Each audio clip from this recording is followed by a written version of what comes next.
You can't not see an English country-style home and think that the person that lives there is quite interesting. These are homes with books in them. They have art on the wall. There are treasures from around the globe. Basically, there's all these opportunities in a home like this to show a life of sort of passion and interest. And I can't think of another style that gives as much bandwidth to an interesting person to decorate as an English country-style home.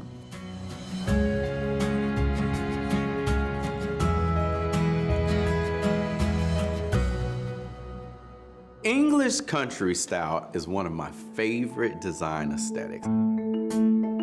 It's muddy boots and dogs and wildflowers and whatever, fresh air adventure you're on. And then you're coming home and you're sort of bringing that all in with you as you come. For example, you've got these floral patterns and there's birds and there's trees. Lots of wellies everywhere.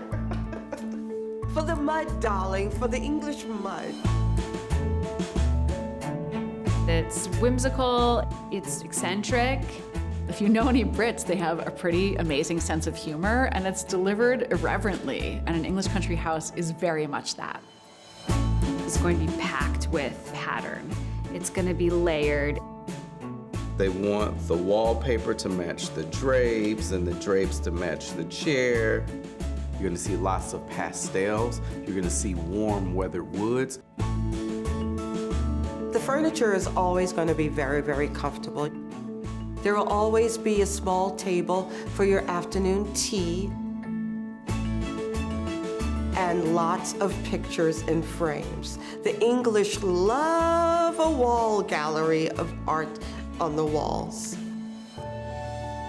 I feel like English country homes are made for collectors. Things that are inherited, things that have been picked up through a lifetime of exploring. And I think that being surrounded by beloved objects feels like being surrounded by beloved people. And it's a comforting, welcoming feeling.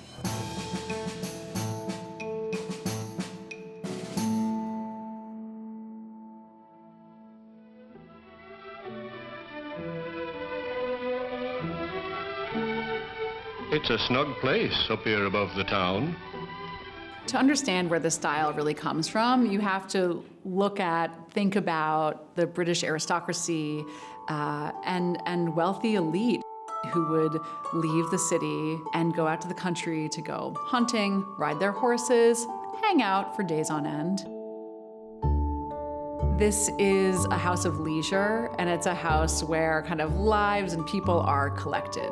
But that idea didn't really resonate as a sort of style term until it was sort of co-opted by an American whose name was Nancy Lancaster.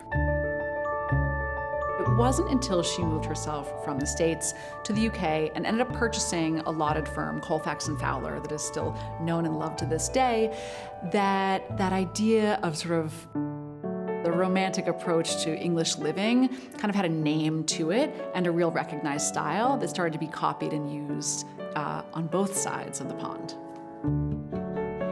Nancy Lancaster brought the look of the English country style with her take on a little bit of old things in your house, a little bit of abstraction of the idea of living in the country and making it very comfortable.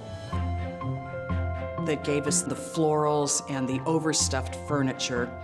And it can be a little bit of a dated look because it does go back even farther in history of looking at the wealthy individuals who would have lived in this kind of tattered splendor, because it is expensive to keep up these country homes.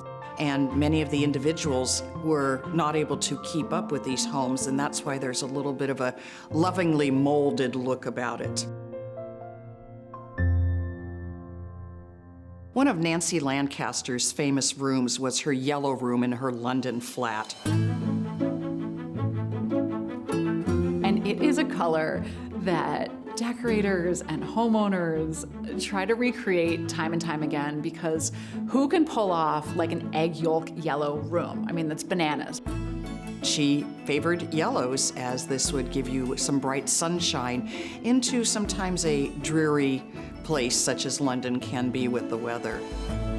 House and Garden magazine published some of her first works, and of course they found their way across the pond, and it's a style that began to get coveted even here in the United States.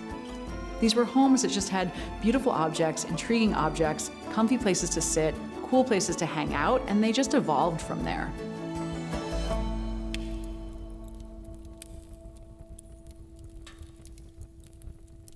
Much like Londoners go to the English countryside, New Yorkers go to the Hamptons or upstate New York. Here's a prime example of an English home in Germantown, New York. Its use of color alongside that layering and that sense of a space that has evolved over time. We've got a wall color, we've got a ceiling color, we've got a trim color. There's little hits of these floral patterns, like as if you just, trundled in from the garden, especially in the drapery and the wallpaper. We find some really nice English-style furniture, the florals and the overstuffed furniture. There's a comfort in the interiors, comfortable furniture. The kitchen has that feeling of being out in a farmhouse, just very subtly carved cabinets. The kitchen island is really a fantastic piece. It's sort of like this banquet table that they set in the middle. It really lends itself to that collected, eclectic, heirloom kind of quality. The dining room chairs are a woven rush, which is prevalent and reminiscent of the rugs that you would see in an old English home. You will always find in an English countryside residence a large hearth in the middle of the living room. Another favorite room of mine has to be the study. There are a lot of pieces of artwork that are kind of in a similar gallery style, which paying homage to that original design style. A gallery wall with big frames and such is just something that you would expect to see in an old English manse. You will always see art on the walls, and lots of it. One example of English country style design is actually in Minneapolis. You enter the home and there's birds and there's trees and there's a couple of schlubby little chairs that are sort of set in front of a fireplace. Nothing looks too planned. The study is so perfect. It has all of the yellows that Nancy Lancaster would have loved. The study feels like you're in the middle of a garden. You're sort of surrounded by warm bounty. The rabbits particularly are charming. We've got the wall coverings, which match the drapery, which also matches, the same thing that you see in the chairs. It's like all of the fabrics are telling the same story. I think ranges are sort of the hearth of the English kitchen. That's a big draw. I think finishes and colors that look sort of collected over time is a hallmark of English country kitchens. The dining room with its plaster, the plaster for me evokes that sort of like gentle decay quality. It's perfectly imperfect, something you would see in a classically English country home. I think that sort of lends itself to a magical kind of quirky character to the space. This historic home in Indianapolis, Indiana, is a great example of English country-style architecture. British love color. So to see this mudroom and its great kind of violet, jammy plum paint throughout is really lovely. This kitchen is full of English countryside details. I love how sometimes these English country homes, and kitchens especially, feel like almost like an amalgamation of larger pieces of furniture. You've got kind of one wall of cabinetry that feels almost like a hutch. The island is sort of two pieces brought together. This is something that we'll see again and again in English country style kitchens. This primary bathroom is so full of romance. To come in and have this freestanding clawfoot bathtub, the drama is extraordinary. You get the sense of grandeur. It feels kind of like an old world heritage kind of a space. Very British, very iconic. The way to bring an English country look into your home is to always select comfortable, large-scale stuffed furniture. Comfortable furniture for me is the start of any great room. If you've got comfortable furniture, then you've already got a happy space. So I think that's the easiest thing in the world that you can do for yourself.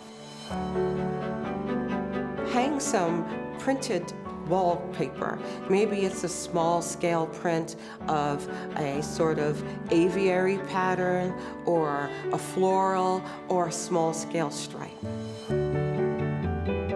The gallery wall is probably the #1 thing that is easy to execute and really impactful and beautiful to enjoy. So this is really just framed art, a mix of styles hung together in this one sort of big arrangement. There's so much flexibility and joy and unpretentiousness in an English house, and all of us can take that to heart. It gives a lot of grace to the people that live in those spaces and kind of a lot of permission to just enjoy yourself, seek out the things you love, put them together in one room, and then enjoy the room.